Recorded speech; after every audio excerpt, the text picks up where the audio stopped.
We all play our part. Pay your TV license today. Dial star 447 star 333 hash star 447 star 333 hash to pay your TV license. Cancer Mixture, a solution for your arthritic pain. Discover Cancer Mixture, the breakthrough formula designed to support joint comfort and mobility. Cancer Mixture is formulated to target everyday arthritic pain, helping you move with less stiffness and more ease. Cancer Mixture is clinically crafted ingredients work together to soothe inflamed joints and promote healthy functions. Cancer Mixture is safe, made from natural ingredients and trust, backed by science and proven in real life. Reset your body today with Cancer Mixture. Choose Cancer Mixture for a smoother and more active day because your joints deserve premium care. Don't let your arthritic pains scare you. Cancer Mixture is the solution.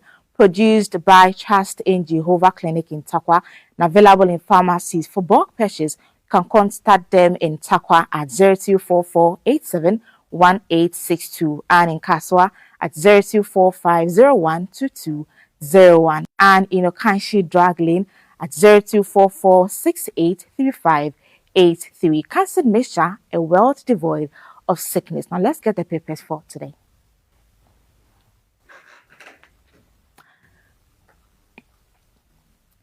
So our headline papers for today.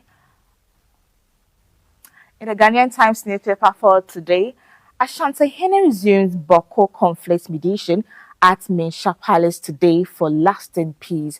Yes, and the story is on page 12 of the newspaper. And Youth Development Ministry launches two initiatives tomorrow to drive agri-food innovation. So this and some other news stories you can find in the Ghanaian Times newspaper.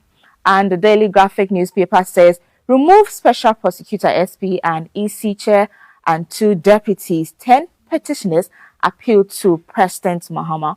Yes, and this is also in the Daily Graphic newspaper for today. That's a big one in there for you. And the Daily Guide newspaper says, Asante said boast Educhum's flag bearer bid. You can find the story on page 3 of the Daily Guide. And 51.27% failed WASSCE maths passes rate jobs. Yes, this story was also in the news today, and it says there has been massive drop in the WASSCE maths this year. And IET honors tall boss for outstanding leadership. That's there over there. And 2 police officers jailed 13 years over narcotic trade. And that's it over there. You can find the story too in the Daily Guide newspaper. The Chronicles newspaper says, the big one says, referral of Osahin to Privileges Committee, 8 clinical and diabolical, met to weaken the minority leadership. That's Patricia P.J., the deputy minority leader in Parliament. That's what she's saying. And AG cries over judgment death. And you can find the story too on page 7 of the Chronicles newspaper. So this is some other news you can find in the Chronicles newspaper for today. And the National Voice newspaper says, Bawumia is MPP's best hope for 2026 and beyond. Nana Saribafo says so. And Bawumia's power of the persistent prayer in presidential bid. Can find the story too over there. And the Meridian newspaper too is saying, bloodbath looms at Jamestown, and as ministers visit raises stake in intense English Alata leadership dispute. 2/3 of council drags Prince Ashaku Bruce Quay to court over legitimacy. So that's the big one for today. And also uniform traffickers, 2 police officers jailed over narcotic trade. We also found this story in the previous newspaper. So this is some other news you can find in there. And the Observer Times says, nation mourns as Nana Kunedu Agyemang Rawlings laid to rest. It happened on Friday. Yes, and 2025 WASSCE wire cancels results of over 6,000 for examination malpractice. Yes, so this is actually trending though. So yeah, so that's all what we have for the newspaper headlines for today. And before we get to Jay Gabra for the headlines, details, let's get the Rand Lotto result for today. So the winning numbers for Round Lotto for today: single 9, 15, 15, 61, 161, 31, 31, and 65, 65. The numbers again: single 9, 15, 15, 61, 61, 31, 31, and 65, 65.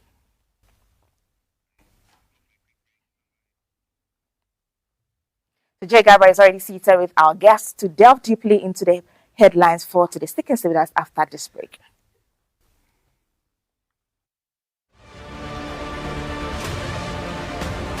My name is Honorable Dr. Stephen Amoah, a member of Parliament for the Nshieso constituency. To begin everything, I will say that they've done well and that I congratulate them for what they've done for Ghana. I can't remember the first time they appeared in such a tournament. I mean, African Cup of Nations women version was, I think, 1998 in Nigeria. They've been doing well, and you see improvement. Although, as compared to the men, motivation is not that much. They are doing so much well. I'm just praying that they move higher than they've done, that even they will go to the extent of winning the cup. And I believe in them. They can. The women's soccer in Ghana is not being given the support that we give to the men. However, they do well. You see the intrinsic motivational factors in them as women. And I think we need to have a shift. We need to support them.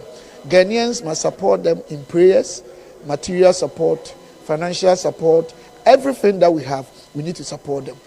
I wish them Aiko again, and I pray that they will make us proud and continue to lift Ghana high. I know they will do well and they will excel, and they will beat England. Definitely will beat England. It is the Lionesses of England versus the Black Queens of Ghana. My name is Vincent Ekwasifwa, and I'm the Member of Parliament for the Good People of Otafu constituency, and also the ranking for youth and sports. So on Tuesday, the Black Queens plays the England national team, and that is part of the preparations towards the Women's African Cup, which will be played in April. Ghana is a football-loving country, and whether it is the Black Stars, the Black Queens, the Black Starlets, or what have you, so far as it is a national team, you always have the whole of the nation supporting. There's an opportunity for our young girls to be able to showcase what they have for our country. And it's an opportunity for them to also show how prepared that they are as far as the Black Queens are concerned. We are praying that on Tuesday, the Black Queens will be able to show that indeed they are more than prepared for the tournament in April. We can only wish them well. However, I think that there's also an opportunity for the coach to be able to try new players, to be able to see how those new players can be able to gel with the old players. Because it is possible that when you are going for a tournament, there can be challenges like red cards, injuries, and what have you.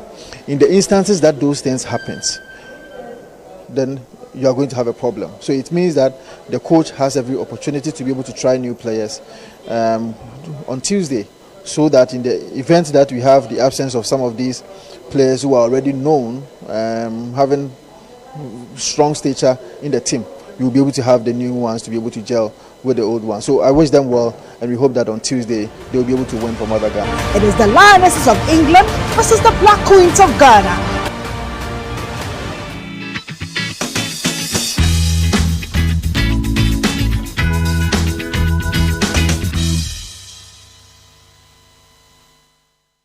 Again, the English women's team.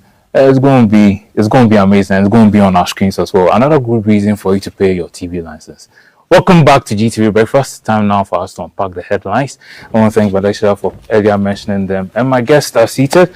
The first is Prince Ntiama Bwampong, who is an entrepreneur. Good morning, Prince, and welcome. Good morning, my brother. How are you doing today? Excellent. It's Hope good your having a weekend was conversation with you. Oh, it's going to be one of the best. I mean, I tell you. Yes, seated right next to him is Oscar Provençal. There's no need for any introduction. He's a legendary actor. You're welcome. Thank you, my brother. It's not unexpected, huh?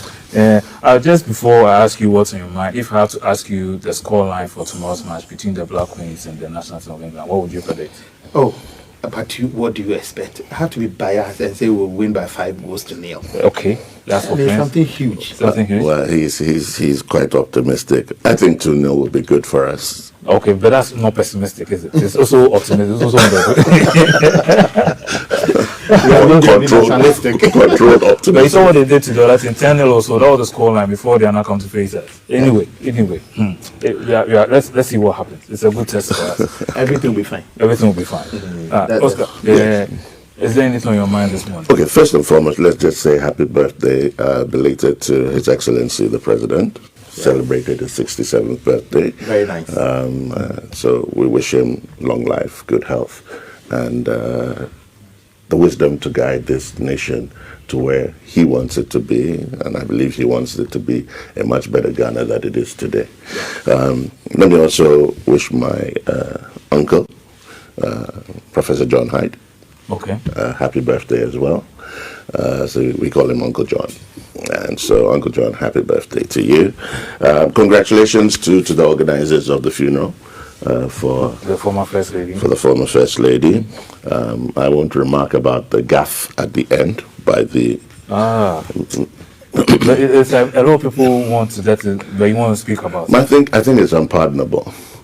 You know, and I know they were laughing there, but for me, it's not a funny matter. This is something that was in front of the whole world. The whole world is watching this, and to make such an unpardonable gaffe, especially when the gentleman in question is sitting there, you probably wonder what the state of mind and how you can confuse Nana Konadu to Nana Akufo-Addo. But anyway, it shouldn't happen again. I hope it doesn't. Hope it wasn't intentional either. Well, I don't think it was. From my perspective, maybe it's the fact that he was, as soon as he mentioned Nana, and then they tripped him. If you had done that, you'd be sacked. Yes. So, I wouldn't have even come to work this morning. Thank you. Yeah.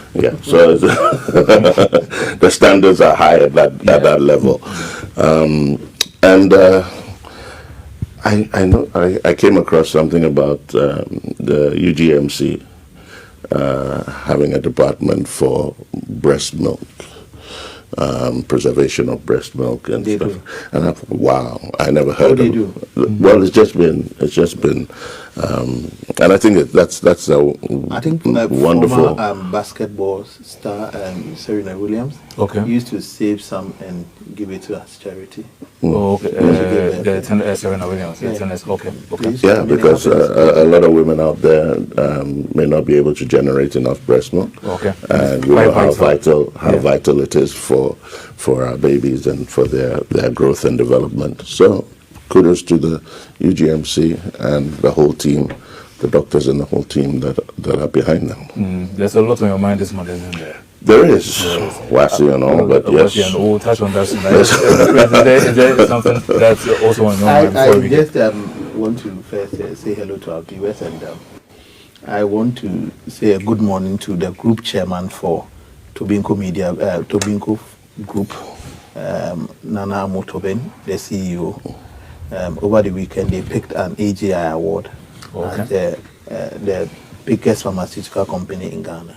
And very, good into their group and what they are doing. So I wish Nana Amotoben, the group chairman, and the whole Tobinco family, good morning and congratulations for what they had at AGI over the weekend. And moving forward, a lot has happened over the weekend. A lot. And I mean, there has been a very strong conversation over the weekend over Lumbe's death and the outcome of their results and all that. I mean, it has been a trend. And now with the court ruling, to me, as a country, sometimes and it's the media that sets the agenda and the conversation. You understand? If we are not giving the thing oxygen, I don't think it will have that speed that it will travel with. You believe you are giving it that mileage for it to carry? Yes. If we put it on UTV and they are cutting the videos and sharing on social media, and media thrive on news and trending issues and all that. But as a country, do we always want to set an agenda that is not tied to development? This whole conversation, what is the angle of development? This whole conversation, what is the angle even to adding to our cultural norms. So we have to always see that, yes, we want numbers, we want social media views, we want to have 10 million views, 5 billion views, whatever. But if you look at developed countries, that is why when you go to places like China, even content is managed. Because what you feed people is what they become. So if I deliberately set a system in place that will automatically or every time feed you with trash, in the next 10 years you become trash. Maybe Prince, they are raising issues such like raising questions about marriage. The differences between ordinance and the custom. No, but the point is that stuff that happens in our society. No, the point is that yes, it's a society conversation, but I don't expect that as a country. This like a month or two, we are making this narrative drive every conversation. Once we have a big conversation like over 7,000 infractions for WAEC. Yes. Sitting down there. Yes. And this thing is not now that it is coming up. We could have just bring some of this thing to fall. It's a windfall from the free senior high school thing that a lot of people were pushed from GSS into that system who were not really cooked to be in the system. Mm-hmm. And they would like also to get out of the system using the back door. Mm-hmm. You understand? Yeah. So we have a huge conversation, national conversation that we need to dwell upon, set the agenda. Yeah. The agenda setting is where I have my thing on. Who is setting the agenda for conversations in the country? How do we allow some of the things even to travel into a national conversation that will take our attention, and we are not holding people accountable for what they do as politicians, as people giving positions and all that, and we are busy with one family issue and one family matter. And all the huge things talking about, all the many things that we are talking about, we don't discuss it. Because I like the tangent you're on, Oscar. Well, I agree largely with you with setting the agenda and all of that. But the question is, when situations like this arise, how do you pull out what should be that national agenda, and be able to redirect the conversation towards that angle? And we can sometimes play ostrich in this country. The hypocrisy? Family is not just the hypocrisy. There's some areas we don't even want to delve into. But let's face it, the family is the nucleus of society. Yes? Yes. And the breakdown of the family unit is what is leading many of us and many nations into the kind of nation that they are today. All right? And so, for me, it is a national conversation, but the entertainment aspect of it should be divorced from the development aspect of it. So you'd be surprised that a lot of people probably don't know anything about ordinance marriage and the issues of bigamy, yes, bigamy and all that, and we have traditional marriage rights as well, and individuals have their inherent rights in there within the law, and so this country, whether you like it or not, whether you think you see it or not, don't be an ostrich, because it's there. It's in our society. There are people who are married with ordinance and also have traditional wives, and they are recognized as wives. I'm sure a lawyer will be able to tell you that you may be a couple living together and somehow cohabitation, that's the word. Especially if you've done it for a while, for a long time. You could possibly become a common law wife. I don't know if it's within our books here, but in the UK that's what it is in some jurisdictions. But these family issues disrupt people's lives and affect them mentally and psychologically, and impact on the children who are going to come up to be the next generation of leaders, be it in their families, and whatever they learn from their families, they'll take it to their business or private environment. Exactly. Yeah. So we should be worried about how some of these our society is developing, and we all know. Our family systems are breaking down. How many people's first cousins know their first cousins' children? No, because of a big time urbanization. There's a huge thing going on in this country. Where first cousins, we grew up. All my first cousins, we all grew up together. We all lived together. We all spent time together. But today, their children and my children, There's that disconnect. there's a disconnect. And I'm sure that's happening in a lot of families today. Everywhere. Everywhere. But we should be worried about it. We should be exceedingly worried about it because it's part of the fabric, that family fabric that keeps our nation together. And if you can't keep your family close together, that's the beginning and the downfall of your nation. You may not pinpoint it there, but for me, I think when you look at the UK, you look at America, and you see the breakdown of the family unit, you can see how It's affecting them adversely. It's affecting them adversely. You know, so we should take lessons from it. I agree. No. Let's redirect Let's the redirect the entertainment conversation. aspect from You know, it. yeah. And look at the real issue, aspect. where you are coming from. If the conversations have been centered on And the word I structure. wanted to use was dysfunctional. yes, the structure of the American family system society is dysfunctional. and how we want to have some Western society. learnings out of the family system. That could have been a good. That's why I say how the agenda is set. Yeah. If it's set on entertainment That's why line, you are resetting it today. Oh, You but brought it let up. me introduce let me introduce Kanko who has joined us at the table. You know, just discussing what's on your mind. You are welcome as well. How are you doing, sir? Not too bad. Good to see you. Good to see you too. So Oscar was touched on the fact that some of the things he mentioned, he wished the president happy birthday, talked about the fact that UGMC has the breast milk department where they store breast milk and all that. And then Prince was talking about the reason why it seems that Idumba's funeral rights issue the marriage issue seems to be, we are not setting the right agenda, the media. And that's what is creating this whole conversation. And Oscar believes the family is the foundation of society. We need to watch it, otherwise the very fabric of which society is created of will crumble, and then we'll face the consequences. So at this point, I would like to ask, before we begin and go on the WASSCE results, for instance, what's on your mind this morning? Well, before I say I come to what is on my mind, I think the most important thing is, of course, as a media person myself and a trainer of media, we need to acknowledge that when it comes to agenda setting, the gatekeeping role of the media is diminishing.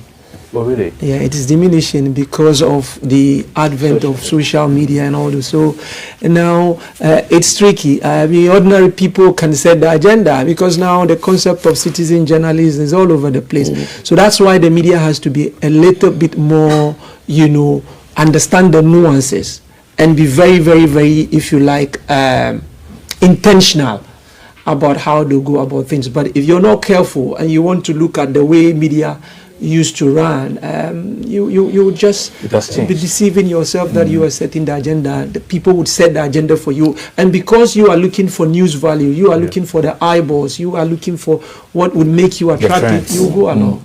But we need to be more intentional. Is that a good thing? Like the people set the agenda for the media, that's supposed to well, set at the end agenda of the day, if you look at it, we are supposed to inform and educate. And who are we going to inform? It is the people. So if this is what the people want, we need to be able to be part of it. But sometimes some of them would get involved in it in a more ignorant way, and then and they would not look at the bigger, because that's why the media is a professional entity, and there are ethics, there are ethos. So because they don't understand the ethical issues and all those things, so that is where the media has to come in and redirect, if you like, the conversation and all that. And that's where we are failing, and I think we need to we have to do more. we need to do more. But in terms of what is in my mind, of course, clearly there had been a lot of issues about this Wegehe issues, and for me, I have commented on that, and I think that for me, I am worried because it looks like we have slipped.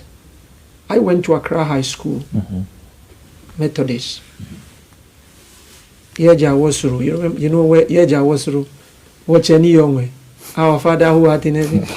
We know this. We know this. Offhand. I mean, we get involved. We get along. We do this. It's about accommodating. It's about respect and all those things. Tolerance. And I think this tolerance has served us well. That has made us the envy of almost all our neighbors. That is attracting. That is making us attractive to the business community. They are using us as the poster country for the rest to learn from.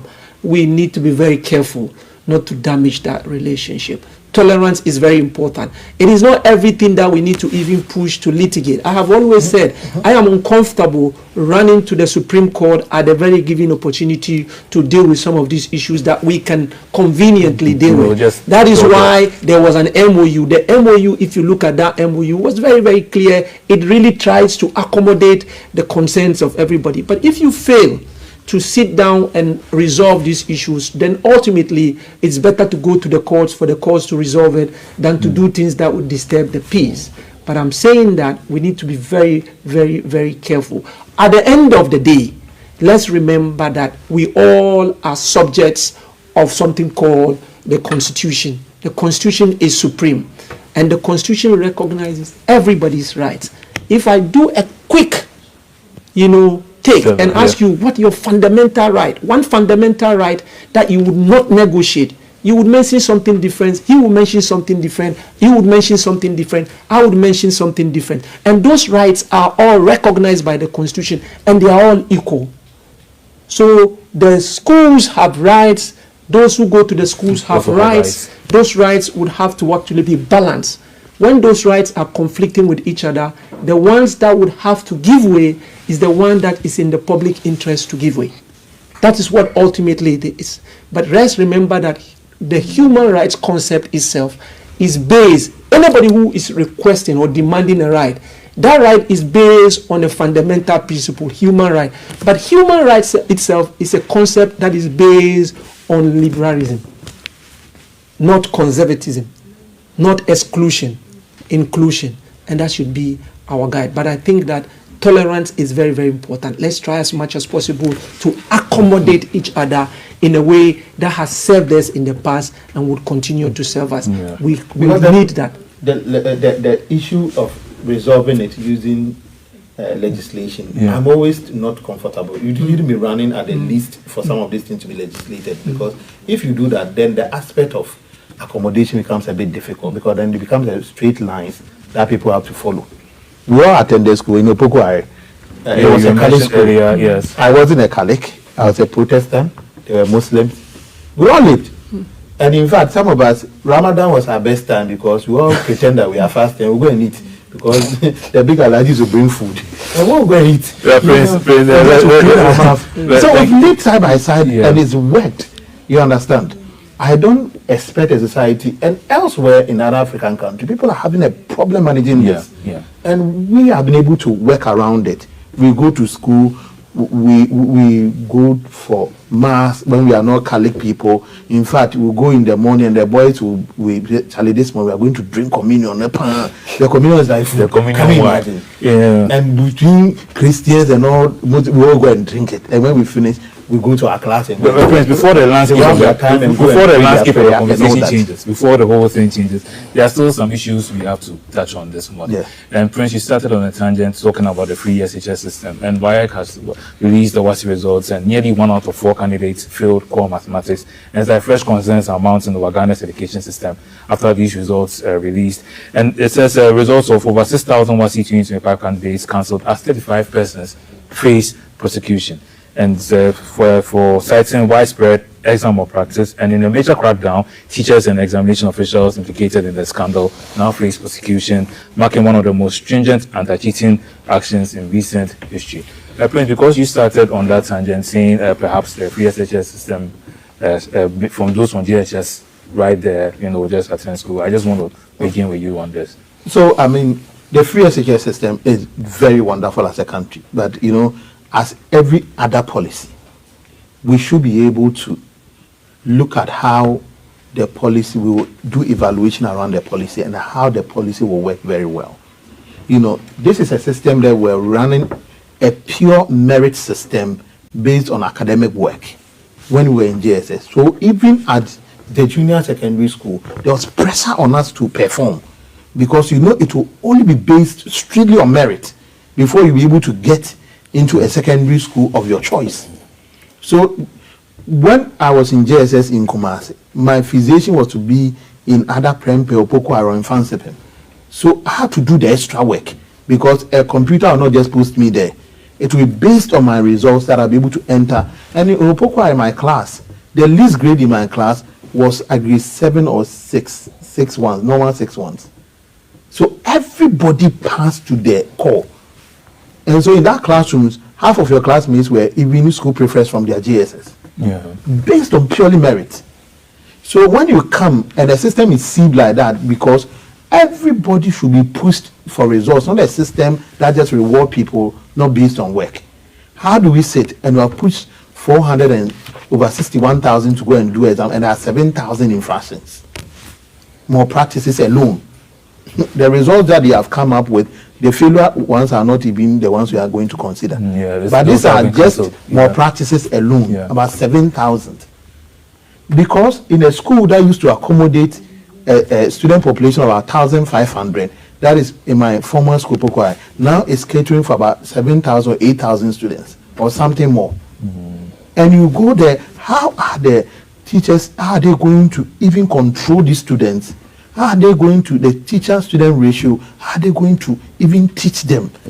And I'm so worried because there's a little girl in my area who used to come to my house, a science student in Tema Secondary School. I will leave the house, everything is given to her. I tell her, that young woman, sit down and learn. A science student, I will come and she's just drawing in the house and just would have not opened a book the whole day. Because they had easy entry to go and do science in Tema Secondary School. You know, those days, if you say you're a science student, it's like we see you as one of the brainiacs kind of thing. Yeah. So I was asking that, what kind of science are they doing? Are they doing different science from what we knew? Because if you're a science student, common sleeping is not even your thing. You are on your toes. I remember when we finished JSS, you know, there was some gap that we used to go for vacation, pre-SS classes. Yeah. But that time, we're going for pre-SS class in Prempeh College. We're finishing science GAST, even in pre-SS before we enter Opokwai. Because the competition you are going to set for yourself ahead, there's no playing.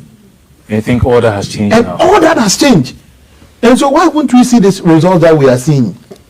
And we are going to open the floodgates to let them enter into university, and the quality of graduates will reduce to But with the quality of the grades we are seeing, I'm not sure they'll allow them to go to university. And if you don't allow them to go to the university, you are going to recycle these people into a system called remedial, and they are coming to also flood up remedial spaces. As a country, we have to be very proactive when it comes to policies. And there should be a policy. Campaign promises are not always right. They should be progressive when it comes to decision making, because at the end of the day, you are going to do some that have real life results. Because if there are no infrastructure, we have a system now. Last week, I was UPSA. I went to conduct an exam for my wife. She was supposed to be in class, and there was emergency. So I needed to be there to conduct exams for her. Some of the students at UPSA, they were sitting on staircase to write exam, a midterm paper. The infrastructure. UPSA here. I'm not saying anywhere. I have pictures on my phone. Yeah. UPSA. We were sitting down on staircase to write a midterm paper. The invigilation, the numbers were so huge. By the time I turned my eyes and I looked back, the question I've given them to write, they were supposed to write a press release. By the time I turned back, they have all picked their phone and used ChatGPT to produce press release for me. The quality of students. You will not be paid for your invigilation because it means you have failed. You know the funny aspect. That was the funny aspect. When I went there, Hadiwa, we charge you, Hadiwa. You've implicated yourself. You know the funny aspect. I've forgotten that their phones even had ChatGPT. Oh! And so when we got there, I put a question in their school WhatsApp page because their projector wasn't working. And I said, okay, the class should put the question on their WhatsApp page. I think you should stop here. Yes, you know what? We get where you're coming from. Let me take podcast view. Oh no, Prince, where you are going? It's like you're digging a grave. We beg you. Oh, Prince. Your wife has to go back. Your wife has to go back and take over. We beg you. They have to, Prince. We beg you. So let me take Oscar's position. I'm like, is that how an education system is? Prince, thank you so much. sorry, thank you, Oscar. Let's take a I'm view. laughing, but this is not a laughing matter. It's not. Look, as a nation, I think we've got to the point where we need to take education reform very seriously. We need to depolitize it completely. Education. We cannot continue in this manner. And yes, we are seeing the WASI results. I haven't seen the impact analysis of the year before. Some of these things, when you want to, make some sort of comparisons, yeah. you need to have empirical data. So yes, it's been thrown out here that it's been the worst, 1 in 4 candidates. It should scare all of us. Every single one of us, from parents to all those at the governance level, because that's what's the next generation going to be looking at. So we should have an honest conversation about this. What really are the issues? You mentioned infrastructure. Yeah. Now we all know that we have an infrastructure problem. I mean, if you look at last year, and even when you look at the politics of what was taking place, especially during the campaign areas, of free SHS, issues regarding the food, the school feeding program, program, and of course, hungry children cannot learn. Mm-hmm. It's not possible. If you are not giving them nutritious and enough food, they cannot learn in the classroom. It's not possible. So there will be an impact there. As for student indiscipline, we saw it. We saw them burning cars, attacking their own schools. Yeah. There were even incidents of shooting. And I don't know if anybody some people were killed or something up north who entered a school and were shooting. Mm. So we've seen the impact and worst of all is this issue of social media. Now, there was a time when we didn't have calculators. In our day, before calculators came, everybody could do the times table by heart. Like a mental kind of thing. You had a diary full of telephone numbers. You could reel off all those numbers and identify who those numbers belong to. That's part of our faculty was developed to that level. Today, you ask anybody to do multiplication, simple multiplication, they have to go to their calculator. And so the impact of social media on the abilities of our children today, you cannot compare them to us of today. Yeah. You simply can't. And we should look at the impact that is happening on their cognitive powers. We should really have a look at it. There should be some study about how social media is impacting our children's lives in terms of their ability to memorize, and all of these things maybe it's even causing attention deficits. All of that. And so that immediately at that level, you're talking UPSA, they are running to ChatGPT.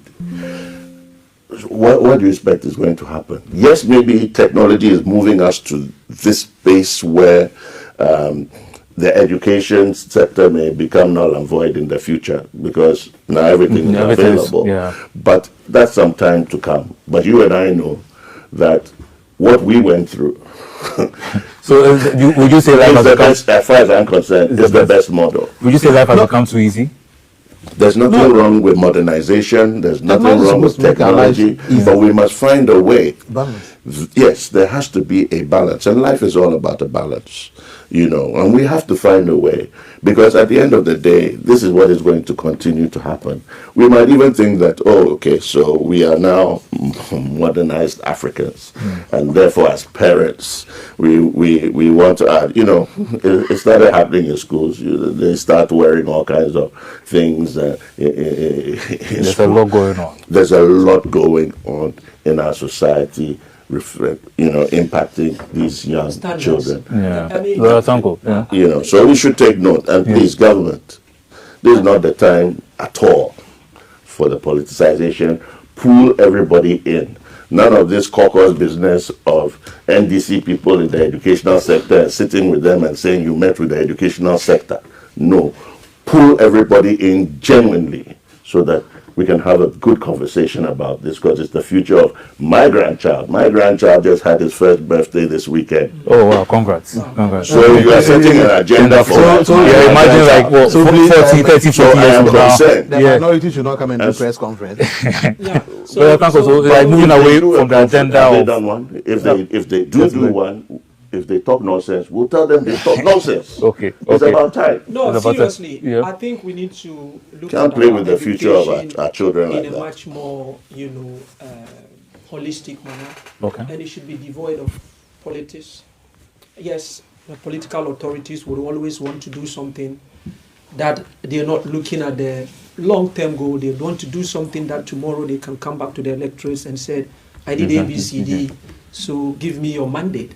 And if you look at, and I think Prince mentioned that, if you look at the whole idea of the free SHS, I mean, some argued that it's a very positive thing because equity, opening up for everybody is very, very important.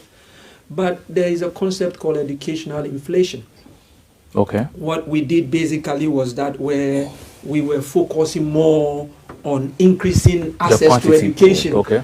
Let them go, let them go. I am the one who actually allowed so many students to go to school without looking at issues about, infrastructure, Okay. quality of teachers, and what are some of the things that goes into quality of teachers in remuneration, accommodation for Yeah. teachers. All these things were not really considered. And there is another, and then we see all this issue about massification, making sure that, we are getting all these people in there. And that is a problem. And we have to, because see, I am a teacher at a tertiary level. Frankly, what goes in is what comes out. And if you look at what is happening, it didn't start as SHS. They came from what? JHS. Yeah. So it started earlier. They go in there, and because these people, what has happened didn't just happen last year or in their third year. It's something It that's means that it's a cumulative thing. And that they came in there with a weak position. And that weak position transits into what? The WASI. Then it comes to the tertiary level. And it's even worse. I'm telling you. I mean, you will mark scripts every day. And sometimes when I mark scripts, sometimes I come back and then I read the scripts to students and they're like, wow.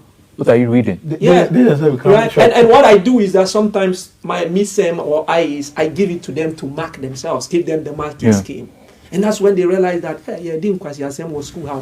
What are we Then they will write to you, right? I read scripts, exam script, and somebody will write to you. At the end of everything, they know that what they have written is absolutely unacceptable. And they say, please bear with me, I'm a nursing mother.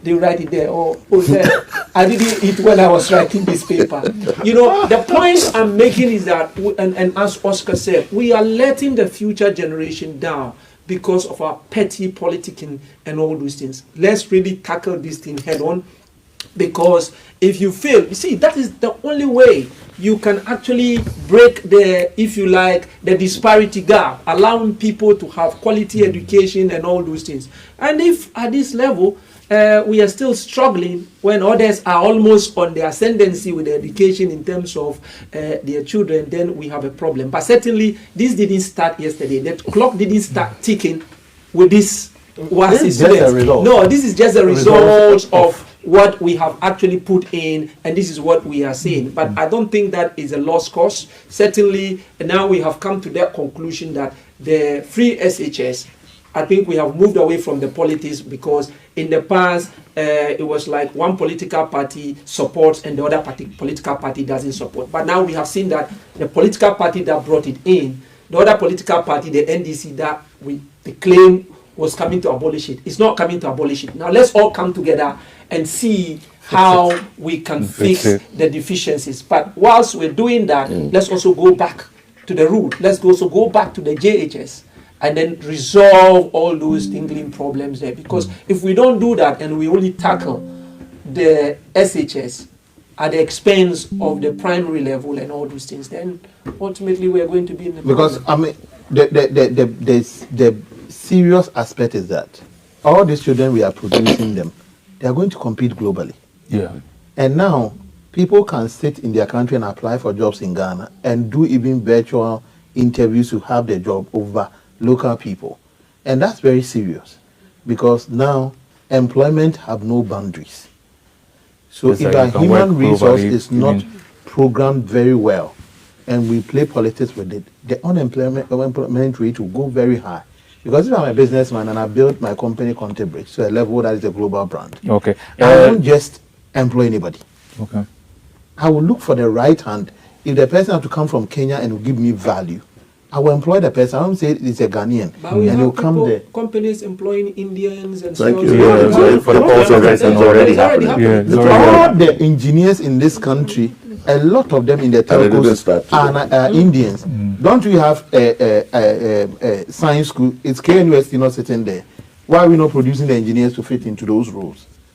So it becomes a disincentive when we politicize things, and the results will not lie, because when it gets to employment and boardrooms, it's the numbers we are looking for, its results. It's not the fact that we are MPP or NNDs. Nobody cares. Okay. I have Reverend Carl Nyetusowa, not on the Wasi situation, about the chief that was shot in Dompase in the Ashanti region. And it's, we've been having this conversation about small arms where it was banned from festivals, and they are saying there was an amnesty.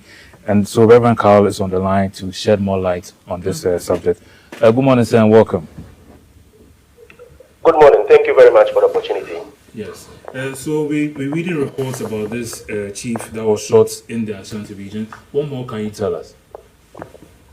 Well, thank you very much. It's quite unfortunate because you realize that prior to the festivals or the celebrations, as a commission, we issued press statements employing the traditional authorities to place a ban on the use of firearms during the festivities. And one of the things that we stated in those press statements was that people could use it as an avenue to perpetuate targeted killings.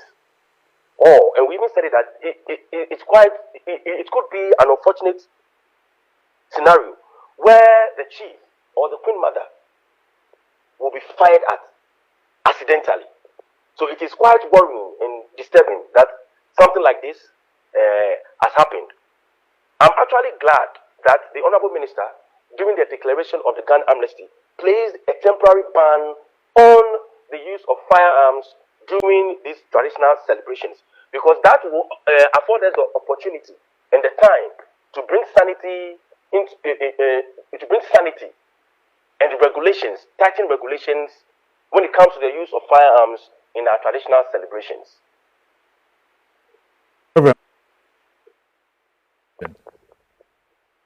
Hello? Yes, Reverend. Yes, please. So what happens now that this incident has happened? Okay, so once a firearm has been shot, trust the police to begin their investigations. So they will do their investigations, and per their investigations, the necessary actions will be taken.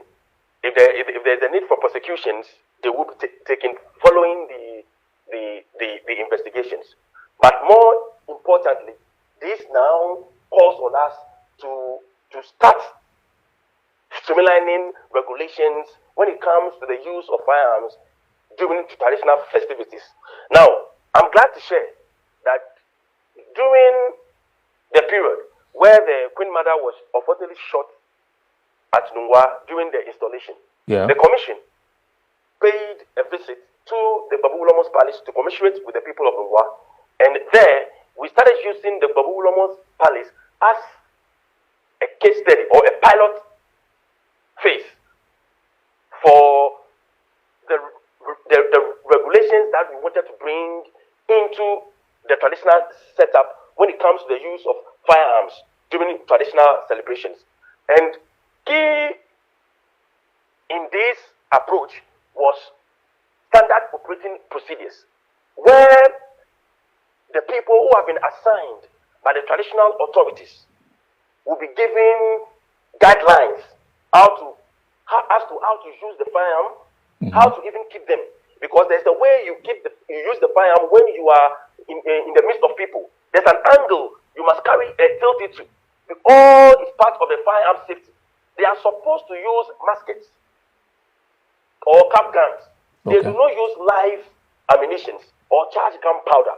They only give out sound and then powder or smoke. So they add to the pomp and pageantry of the occasion. But now people just bring in pump action, single barrel guns, double barrel guns. They are not even part of these. The people who have been assigned by the traditional authorities, and they also come along to just fire. Now, as part of the scheme that we are bringing in place or putting in place, these people will be trained and they will be identified and licensed. So it means that if anyone who is not part of these assigned officials of the traditional authorities is seen firing any type of gun, that person will be promptly arrested. Beyond that, we were also going to assess the armories of the traditional authorities to ensure that the armories are safe and fit for purpose. People cannot break into these armories and then take the firearms. We are also going to assess the firearms that they have and be sure that they are muskets, those that have been assigned or prescribed by law to be used during traditional celebrations. Then finally, those that are not fit for purpose, which are not in the category that they've been, the law allows the traditional authorities to use, they will be advised to surrender those to the state. So those were the compendium of activities or operating procedures and guidelines that we want to bring into the traditional setup when it comes to the use of firearms during traditional celebrations. Okay, so this whole sensitization that you're doing, do you foresee a time where perhaps firearms are banned at funerals completely? You know, firearms have been part of our traditional celebrations because as a country, we acknowledge the role that our traditional authorities played in gaining independence for us. So firearms are allowed. So the law allows them. But there are regulations that they must follow. If you look at Section 7 of the Arms and Ammunition Decree, 1972, it talks about public display. If you want to display your firearm or ammunition publicly, you need a permit or the written consent of the IGP. And if you look at subsection 2 of that same section, it says that this does not, without prejudice, does not exclude that of the use of the traditional authorities. So they are governed. Each time a traditional authority wants to use their musketry, they need the permission of the police. They need to let the police know we have 10 muskets that we want to use. We are carrying them from this point to this point. This, you see, there are guidelines. And so, going forward, this is what we want to do and then escalate it. Some may not even know, so they need to be trained. And I believe that the temporary ban that the Honorable Minister has placed, if we all adhere to it, and then we seize the use of these firearms in our traditional authorities, these regulations will be strengthened and they will come to bear. By the way, it is an offense to even bring a firearm to a funeral. Okay. It is only the traditional authorities that have that mandate, that have permission. And even them, I stated, Section 7, that they need the permission of the IGP, either in writing or by a permit that has been given to them. Okay. So it is an offense for anybody anywhere to bring a firearm to a naming ceremony, to a wedding, to any occasion. An installation, whatever it is, festival, Yes, it is an offense. And so we are also pleading that the gun amnesty starts today. Let us take advantage of the gun amnesty window to surrender our illicit and unregistered firearms. There will be no interrogations, no questions asked, no arrest, and no prosecution. Just take advantage, go and then surrender your firearm. But if you do not take advantage of this window, when the time elapses or the window closes, the Honorable Minister indicated during the declaration that the full force of the law will come to bear, meaning that you will be considered a criminal. You will be considered a criminal because you have the intent of of using the firearm to either foment trouble or to engage in criminal activities. And so it is important that we take advantage of this amnesty window to surrender our firearms. And we'll plead with the media that you make a lot of noise to the people to encourage them to surrender their firearms, because we only have one Ghana. If we take away the firearms from the system, we are sure that the country will be safe and we'll be having a gun violence-free Ghana. Thank you. Thank you so much, Reverend Carl Anyetosowa, who is the acting head of communications, small arms and light weapons, speaking about the shooting incident in the Ashanti region, where Nana Akufo-Addo II has been hospitalized after he was hit by a stray bullet during the firing of muskets at a funeral. The chief was among other dignitaries and traditional rulers attending the funeral rites of the late mother of the municipal chief executive for Obuasi, Mrs. Faustina Bapia Akinyin in Obuasi, and then that happened. So now we're talking Ghana amnesty, people doing targeted killings, and we have to train them, sensitization for the local armories, the traditional authorities, a lot going on. But this incident brings to fore why we need these kind of reforms. Is that right, lawyer? Yeah, he says the media, they need the media, and of course the media needs to play along, but he says the media needs to make noise. We don't make noise, we raise awareness. Noise is a negative connotation. Thank you for that. Thank you for that clarification. Make some noise. We raise awareness. I'm sure that's what he meant. I get you too.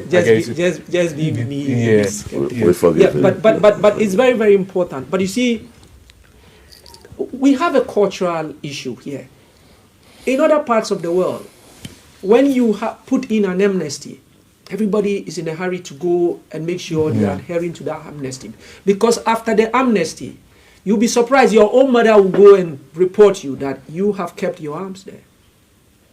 But in our part of the world, we are like this whole concept of we are each other's keeper. We take it to absurd levels. So even if your brother is engaged in something that does not benefit the overall good, we still don't want to go out there and so if we don't come together and realize that the whole idea of giving that amnesty is to make sure that those who are holding it for unlawful purposes or with that just reason should bring it so that nobody is going to ask you where you got it. But after that, because see, how many police personnel do we have? Are they going to go around policing and trying to go on a search everywhere? No, we have to help to be able to make this happen, because several times we have come out with this amnesty. People they'll be laughing. Oh, do they even understand what it means? What is going to happen? I mean, yes, so I'll keep it. So what? Unless maybe I go and do something and then eventually I'm caught. But that is not what we are talking about. And you see, for me, I think that we also need to appreciate something. This thing about trying to acknowledge the fact that, yes, we have traditional practices that take... You see, when you willingly accept a certain system of, a way of life, which is democracy, it comes with its positives and negatives. Okay. You understand? And at the end of the day, no matter what rights you have, no matter how your culture, your tradition is, if the way you do things is going to bring bigger challenges, it doesn't inure to us generally, it has to give way. That is the constitutional framework that we have agreed.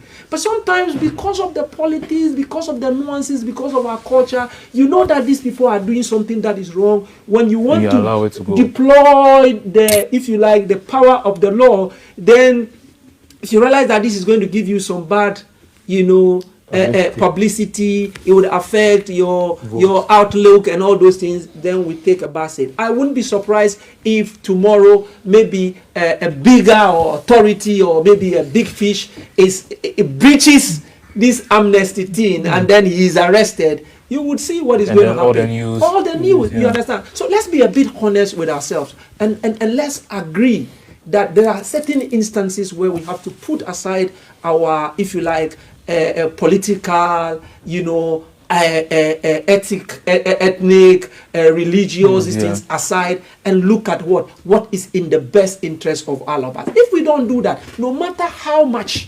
because you cannot really police everybody. You cannot. It's about the principles. Let's agree on the principles. And for me, when people are arrested, they should be dealt with. They should be prosecuted.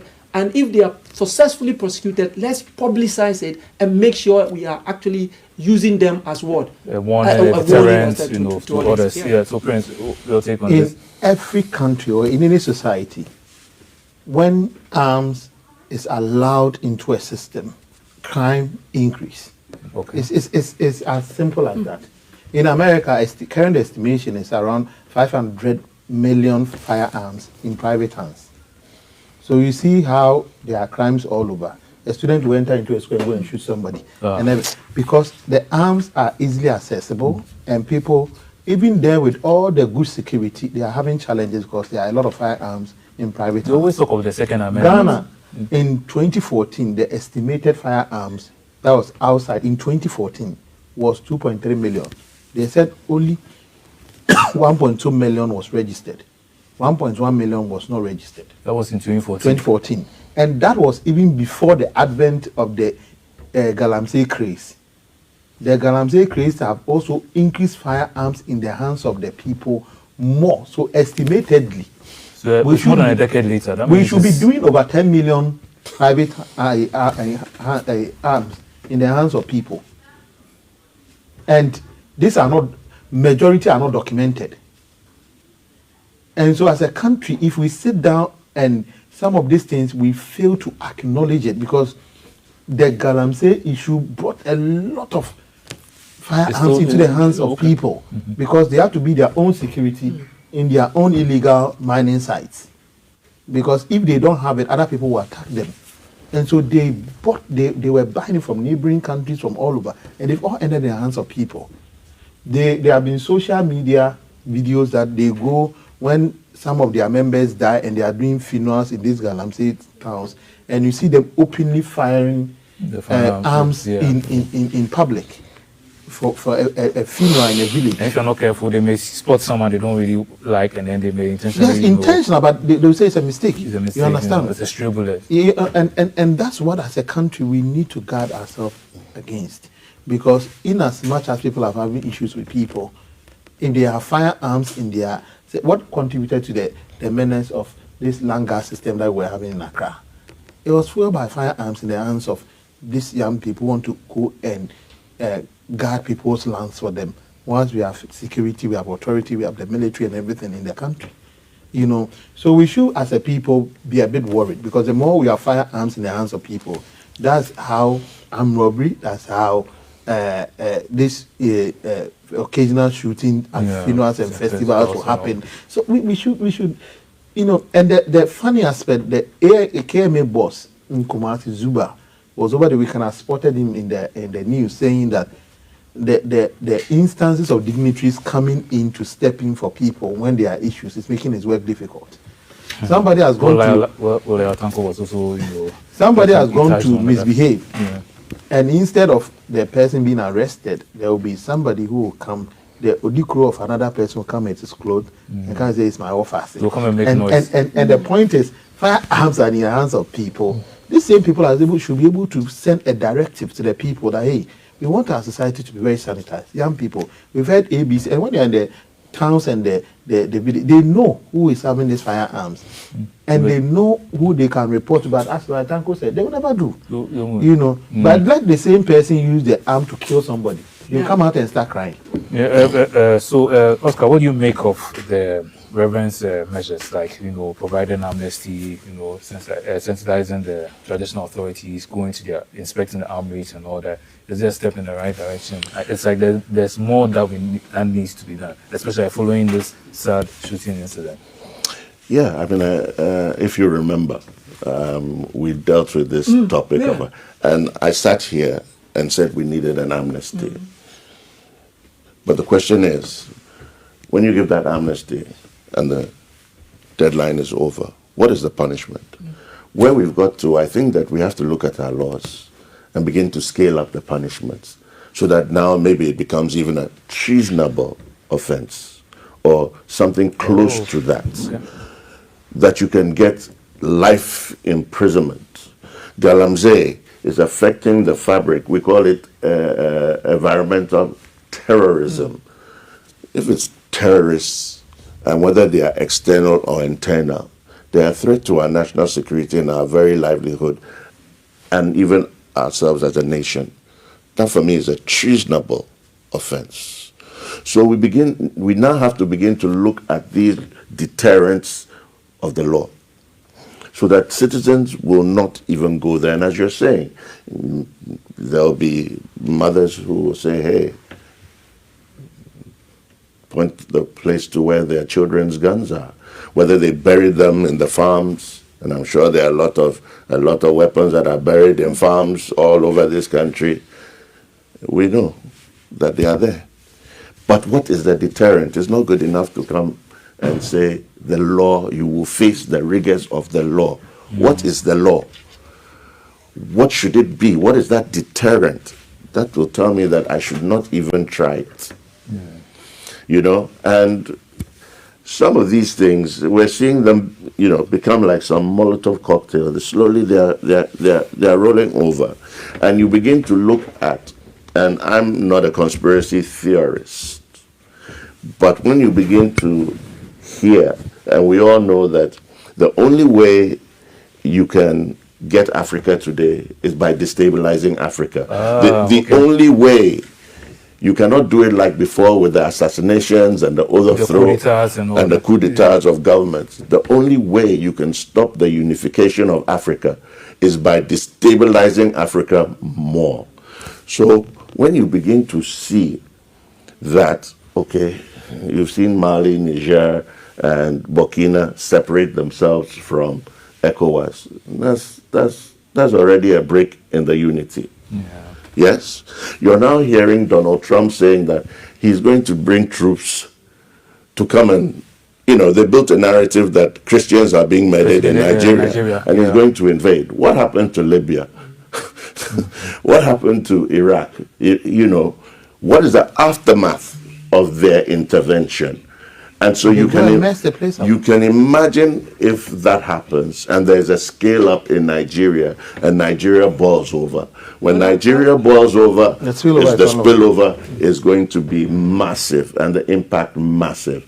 Now you come to Ghana and we know very well that is because of our secular nature and how we've been so accommodating in terms of our religious structure, and that we have lived together in peace and harmony. Today you are coming to hear that there is issues between Master, you must be wise. Let's be the same forces that are out there that are seeking to destroy the movement of Africa, we must be deliberate and we don't fall into their trap. And rebutting them and not falling into the trap. And it involves all of us, including the media. Yeah. There is a commercial element to that. As for those people who would want to, they would want to always supply. Yeah, so lawyer, just before you continue, we have Nicholas Osewus, who's Ashanti regional correspondent, to give us more updates on this shooting incident. Nicholas, good morning. Welcome. How are you doing today? Good morning. Yes. How are you doing today, Nicholas? By God's grace, we are well. I hope you are too. I'm also well. Can you share more updates with us concerning this sad shooting incident, where the chief has been hospitalized? Okay, it is a fact that he sustained some gunshots, and it happened over the weekend at Fundra at Obuasi. And from security briefings, it's a matter of accidental discharge of arm during the occasion, and it hit him. It was rushed to the Anglo Gold Ashanti Health Foundation, formerly Go Face Hospital. He was treated and was discharged. So he's now at home. Oh, okay. And so, yes, it wasn't, people are speculating it was an assassination attempt. The security operatives are ruling out that intention. And they are claiming it's most likely accidental. But he's fit and at home. He went to the hospital, he's been discharged. Oh, so rumors about his death are unfounded. He's actually alive and he's at home. Not that I'm aware of. What I'm aware of from security sources and even from the regional minister is that he's well. He's well. So do you have any updates concerning if the security agencies have revealed to you what has happened to the person who fired the stray bullet? Has the perpetrator been caught? It's been, can you please speak up a bit. Yeah, I'm asking for what about the police service? You know if they've arrested anyone in connection with this shooting? Yes. A 30-year-old man has been arrested in connection with that. The one through whom that discharge happened on the funeral grounds. Yeah, and it's in police custody. It's in police custody. Okay. Yeah. Thank you, Nicholas, for sharing that You're update welcome. with us concerning the chief of Dompasi within the Adansia, the traditional area in the Ashanti region. Nana Kofu Kobnabuntu the second, who has been hospitalized and has been discharged following a fire incident at a funeral. Tanko, just before I wrap, you mentioned something before I spoke to you. No, I'm saying that let's just have this concept of the friendly neighbor relationship where we know what can cause us harm, and if we see it, we have to take preventative steps to stop that. So even if the amnesty comes in and we don't proactively support in that project, it will not help. I want to give you just a very interesting point. When I was working at the Sheffield Law Center, okay, there's a lot of stabbing. There was a lot of stabbing in Sheffield, and so there was this awareness creation that people should come forward and all those things. There was this Somali woman who came to the law center and said her son has refused to go and hand over his knives and all those things. So she wants to go and report him. He will be arrested.